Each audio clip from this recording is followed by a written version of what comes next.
84 कोटि योनियों में भटकने के बाद जीवन चक्र का आरा केवल एक बार ही मनुष्य रूप में आता है, और इस एक बार में मूर्छा एवं अज्ञानवश भगवत स्वरूप होने की संभावना खो जाए और खो जाने की पूरी अवस्था है, तो क्या पुनः 84 कोटि योनियों में भटकना पड़ेगा? 84 कोटि योनियों का अभिप्राय कृपा करके समझाइए और हमें भय से मुक्त करिए। भय से मुक्त मैं तुम्हें नहीं कर सकता, तुम ही कर सकते हो। भय वास्तविक है। तुम चाहोगे कि मैं तुमसे कह दूं कि नहीं जी कोई चिंता की बात नहीं, 84 कोटि योनियां वगैरह नहीं होती, ताकि तुम निर्भर हो जाओ और लग जाओ अपनी वासनाओं की दौड़ में। फिर नहीं, ये मैं तुमसे नहीं कह सकता। ऐसा ही है, सत्य यही है कि ये जो वर्तुल है ये घूम रहा है। तुमने अगर मनुष्य होने का लाभ ना उठाया तो तुम मनुष्य होने का हक खो देते हो। इस सीधा सा गणित है। आखिर मनुष्य होने का हक तुम्हें मिला है किसी कारण से। बुद्ध से किसी ने पूछा, एक युवक आया, संन्यास्त होना चाहता था। उसने पूछा कि आपको देखकर, राह पर आपको चलते देखकर, आपकी ये प्रसादपूर्ण कांति, आपका ये अपूर्व अपार्थिव सौंदर्य, मेरे मन में भी बड़ी गहन आकांक्षा उठी, मगर मैंने कभी इसके पहले सन्यास का सोचा भी नहीं था, और मैं कभी धर्म इत्यादि में उत्सुक भी नहीं रहा। पंडित पुरोहितों से मैं जरा दूर ही दूर रहा। मेरे पिता और मेरे मां भी मुझे अगर कभी ले जाना चाहते हैं तो मैं बच जाता हूं हजार बहाने करके। पंडितों की बातें सुन के मुझे सिर्फ सिरदर्द हो आता और ऊब आती। मगर आपको देख के मैं बड़ा आंदोलित हो गया हूं और एक भाव उठता है भीतर कि मैं भी दीक्षित हो जाऊं। मगर ये मेरी समझ में नहीं आता कि अनायास, पीछे कोई सिलसिला नहीं है, कोई श्रृंखला नहीं है, अनायास इतनी बड़ी बात होने की मेरे मन में कैसे कामना आ गई। बुद्ध ने आंख बंद की और उसे कहा, युवक तुझे पता नहीं, तू पिछले जन्म में हाथी था, जंगल में आग लग गई थी और तू भागा जा रहा था, सारे पशु पक्षी भागे जा रहे थे, थका मांदा तू एक वृक्ष के नीचे थोड़ी देर विश्राम करने को खड़ा हो गया। तेरे पैर थक गए थे और एक पैर के नीचे कांटा चुभ रहा था, तो तूने वो पैर ऊपर उठाया।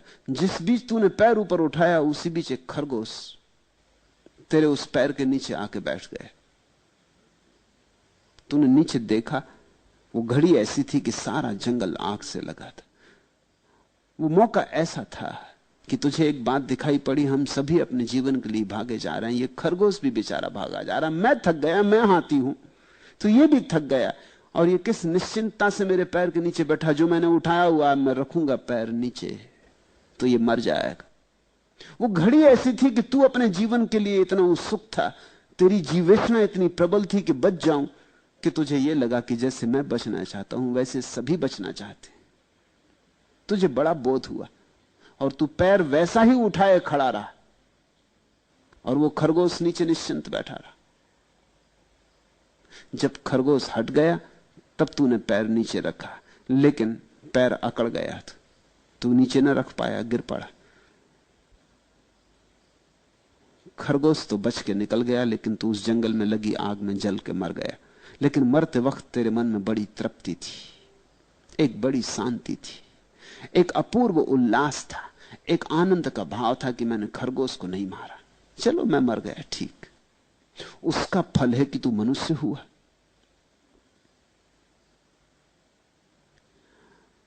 बुद्ध ने कहा, तूने वो जो करुणा दिखाई, उस करुणा के कारण तू मनुष्य हुआ। उसी करुणा के कारण तेरे भीतर ये बीज पड़ गया। बुद्ध कहते थे, जिसके जीवन में करुणा हो उसके जीवन में प्रज्ञा आती, बोध आता। और जिसके जीवन में प्रज्ञा हो उसके जीवन में करुणा आती। ये एक ही सिक्के के दो पहलू हैं। तो जो व्यक्ति ध्यान को उपलब्ध होकर प्रज्ञा को उपलब्ध होता है उसके जीवन में महाकरुणा आ जाती, और जिसके जीवन में करुणा की थोड़ी सी गंध हो वो आज नहीं कल समाधि में उत्सुक हो ही जाएगा। उस करुणा के कारण आज राह पर चलते मुझे देखकर तेरे मन में यह भाव उठा। यह अकारण नहीं है, इसके पीछे श्रृंखला है। मैं तुमसे कहता हूं कि तुम मनुष्य हो, यह अकारण नहीं है, कुछ किया होगा, कुछ हुआ होगा। अनंत अनंत यात्रा पथ पर तुमने अर्जन किया है मनुष्यत्व, यह अर्जित है। लेकिन यह अवसर ही है, यह तुम्हारी कोई शाश्वत संपदा नहीं है, तुम इसके मालिक नहीं हो गए हो। यह क्षणभंगुर है, यह आज है और कल चला जाएगा। जैसे अर्जित किया है वैसे ही गंवा भी सकते हो। अगर एक हाथी करुणा के कारण मनुष्य हो सकता है तो एक मनुष्य कठोरता के कारण हाथी हो सकता है। यह तो सीधा गणित है। अगर एक हाथी करुणा के कारण मनुष्य होने की क्षमता पात्रता पैदा कर लेता है तो तुम कठोरता के कारण, हिंसा के कारण, क्रूरता के कारण पशु होने की क्षमता में उतर ही जाओगे। जाओगे कहां? और वर्तुल घूम जाएगा, चाक घूम गया, आरा नीचे जाने लगा। फिर लंबी यात्रा है, क्योंकि आरा तभी वापस लौटेगा जब पूरा चाक घूम जाए। ये जो 84 कोटियों की बात है ये एकदम अवैज्ञानिक नहीं है, और ये 84 करोड़ योनियों की जो बात है ये केवल कोई पौराणिक आंकड़ा भी नहीं है, ऐसा ही है। अब तो वैज्ञानिक धीरे धीरे धीरे खोज करते करते इस नतीजे पे पहुंच रहे हैं कि हिंदुओं का आंकड़ा शायद सही सिद्ध होगा। इतनी ही कोटियां हैं, अभी तक इतनी पूरी नहीं हो पाई हैं, लेकिन रोज खोज हो रही। पहले तो ईसाई हंसते थे कि 84 करोड़ योनियां दिखाई कहां पड़ती। चलो होंगी लाख, 2 लाख, 50 लाख, करोड़ मान लो, मगर 84 करोड़ योनियां दिखाई कहां पड़ती। लेकिन अब संख्या करोड़ों में हो गई, क्योंकि बहुत योनियां हैं जो अदृश्य हैं, बहुत से छोटे कीटाणु हैं, सूक्ष्म कीटाणु हैं जो अदृश्य हैं। अब उनकी भी गणना हो रही, धीरे धीरे करोड़ों पर संख्या पहुंच गई। और अब तो वैज्ञानिकों को लगता है कि शायद हिंदुओं का आंकड़ा 84 करोड़ सही सिद्ध हो जाए। कम तो नहीं होंगी, ज्यादा भला हो। इतनी बात अब साफ हो गई है, जितनी नवीनतम शोधें हुई हैं उनसे बात साफ हो गई कि प्राणियों के होने के ढंग ज्यादा तो हो सकते हैं, कम नहीं हो सकते। अभी आंकड़ा पूरा नहीं हुआ है, लेकिन हो जाएगा आंकड़ा पूरा। ये पूरा वर्तुल है, ये 84 करोड़ आरे, और इनका पूरा चाक है। ये चाक पूरा घूमता है। एक बार तो मनुष्य होने के आरे पर ऊपर आए, शिखर बने। मनुष्य शिखर है। अगर वहां से छलांग लगा ली तो लगा ली, क्योंकि वहां थोड़ा बोध है, बहुत थोड़ा। मनुष्य होने में ही इतना थोड़ा बोध है कि यहां से भी चूक जाते हो तो फिर और हाथी, घोड़े, कुत्ते होने में तो फिर बोध और खो जाएगा। फिर वहां से तो चूकना निश्चित ही है। तो मैं तुम्हें भय से मुक्त नहीं कर सकता, तुम ही भय से मुक्त कर सकते हो। मत चूको, भय खत्म हुआ। भय का उपयोग कर लो। इसको भय क्यों समझो, इसको सत्य समझो। ऐसा ही समझो कि तुम जा रहे एक रास्ते पर, मैं तुमसे कहता हूं बाएं तरफ एक गड्ढा है, तुम कहते हो मार डाला। अब हम क्या करें? हमें भय से मुक्त करिए, कहिए कि गड्ढा नहीं। मैं तो कह दूं कि गड्ढा नहीं, लेकिन इससे गड्ढा सुनेगा नहीं, गड्ढा मिटेगा नहीं। मेरे कहने से खतरा बढ़ जाएगा। मैं कह दूं कि गड्ढा नहीं है, जाओ बेटा, मजे से जाओ, गीत गाते हुए जाओ, फिल्मी धुन गाना, कोई गड्ढा वगैरह नहीं है, ये तो तुम्हें डराने के लिए कहा था। अब तुम जरूर गिरोगे। गड्ढा है, दोनों तरफ है, रास्ता सकरा है, रस्सी की तरह पतला है।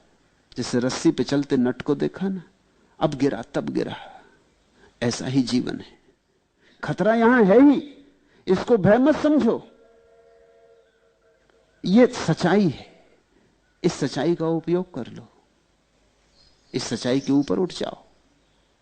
इस मनुष्य जीवन के अवसर को खो मत। अजहूं चेत गंवार, अब भी जागो। ये अवसर बड़ा बहुमूल्य है। तुम जैसे गंवा रहे हो, इसलिए बेचारे पलटू दास को कहना पड़ता है गंवार। जैसे तुम गंवा रहे हो, जो गंवाए सो गंवार। तुम किस चीज में लगा रहे ये अवसर को? कोई स्त्री के पीछे दौड़ रहा, कोई पुरुष के पीछे दौड़ रहा, कोई धन के पीछे, कोई पद के पीछे। लेकिन यही तो तुम जन्मों जन्मों में, कोटियों कोटियों में, अलग अलग योनियों में करते रहे। वहां भी यही सब चलता है। तुमने देखी बंदरों की एक जमात, उनमें एक राष्ट्रपति होता, सबसे ज्यादा उपद्रवी, झंझटी, झगड़ेल, मारने पीटने को तैयार, डरवाने में कुशल, वो अगुआ होता है। बाकी सब उससे डरते। फिर अगर तुम बंदरों को गौर देखो, जिन्होंने अध्ययन किया बंदरों का, तो वो कहते हैं बंदरों में पूरी की पूरी राजनीति होती। पूरा कैबिनेट पाओगे तुम, पूरा मंत्रिमंडल। वो जो एक सबसे ज्यादा दुष्ट, उसके आसपास 10-5 का एक गिरोह जो उसके सलाहकार, और फिर उसके बाद और फिर उसके बाद और तुम उनमें बराबर वर्ण भी पाओगे। कुछ हैं जो काम शूद्र के ही करते, कुछ हैं जो काम सिर्फ ब्राह्मण के करते हैं, जो सिर्फ सलाह मशविरा देते हैं। कोई झगड़ा जहां सा आ जाए तो मार्ग सुझाते। कुछ हैं जो छत्री का काम करते हैं, झगड़ा जहां सा हो तो लड़ने को तैयार, जवान, मजबूत। और स्त्री बच्चे, उनकी सब सुरक्षा करते। जब बंदरों का गिरोह चलता है तो स्त्री बच्चे बीच में चलते, अगुआ आगे चलता है, स्त्री बच्चों को घेर के छत्री चलते। ठीक बंदरों में तुम पूरे मनुष्य की राजनीति पाओगे। तुम नई दिल्ली के सब रंग ढंग बंदरों में पा सकते हो। तो पार्लियामेंट में अगर थोड़े बंदरपन हो जाता तो बहुत चिंता मत किया करे, वो होने ही वाला है। अगर मारा धापी हो जाती है, खींचतान हो जाती है, एक दूसरे को धक्कम धुक्की हो जाती है, वो होने ही वाली। राजनीतिक से इससे ज्यादा की आशा की भी नहीं जा सकती।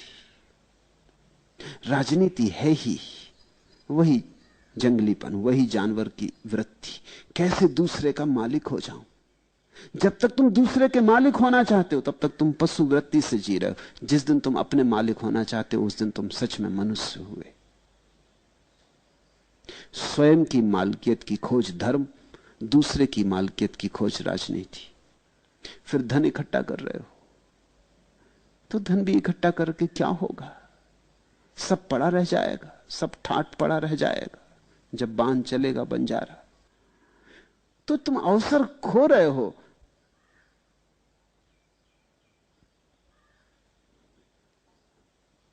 परमात्मा की संपत्ति सामने पड़ी है, उसकी गांठ नहीं बांधते, उसकी गठरी नहीं बांधते, और कूड़ा करकट बांध रहे हो।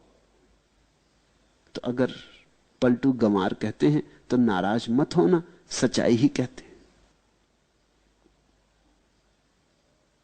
और तुम खड़े खड़े ही देख रहे हो। असली चीज के संबंध में तो तुम दूर खड़े देखते हो, नकली चीज में एकदम दौड़ पड़ते हो। व्यर्थ को तो इकट्ठा करते हो, सार्थक की चिंता ही नहीं। और जिंदगी बीती जाती और हाथ से समय खोया जाता है, एक एक पल बहा जाता। जल्दी ही मौत द्वार पर खड़ी हो जाएगी। इसके पहले कि मौत द्वार पर खड़े हो जाए, जो समझदार है वो समाधि को द्वार पर खड़ा कर लेगा। मौत के पहले समाधि, ये लक्ष्य होगा समझदार का।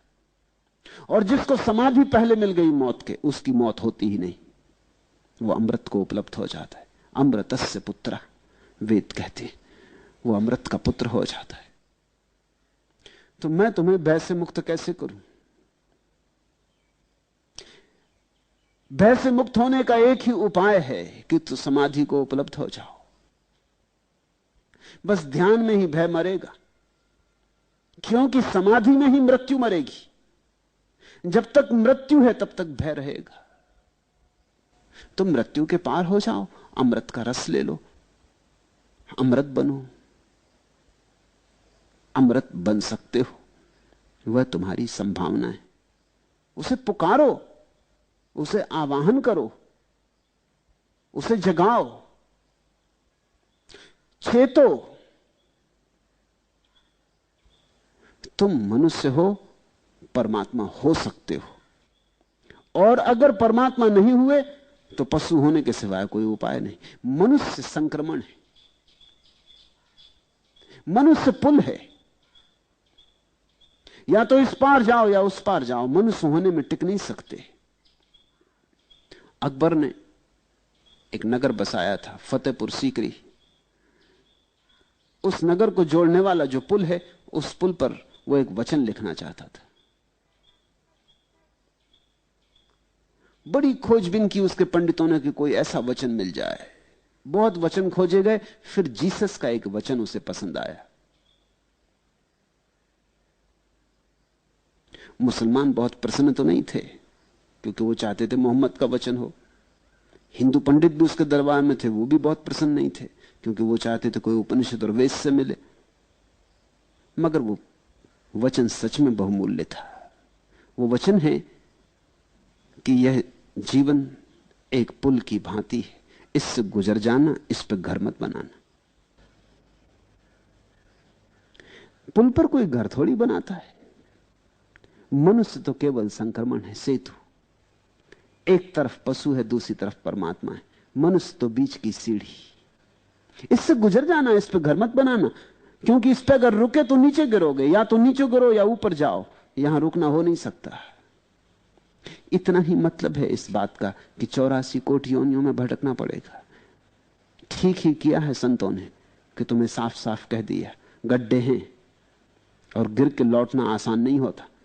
क्योंकि जब आसान हो सकता था तब आसान नहीं हुआ, बोध था तब आसान नहीं हुआ। गड्ढे में गिर गए, फिर तो अबोध हो जाओगे, फिर तो बहुत मुश्किल हो जाएगा। फिर तो प्रकृति की प्रक्रिया से ही घूमते घूमते लंबी यात्रा के बाद शायद दोबारा कभी आओ अनंत काल में। अभी बागडोर हाथ में ली जा सकती थी, अभी ना ली। पशुओं के हाथ में अपनी बागडोर नहीं है, मनुष्य के हाथ में अपनी बागडोर है। भय से मुक्त होने का एक ही उपाय है कि तुम इस भय का उपयोग कर लो, इसको सृजनात्मक उपयोग कर लो। समाधि को बुला लो, समाधान हो जाएगा, सब समस्या मिट जाएंगी। भक्ति हो, प्रार्थना हो कि ध्यान हो, किसी भी मार्ग से उस चित्त दशा को खोज लो। गिरह हमारा शून्य में, अनहद में विश्राम। आज इतना है।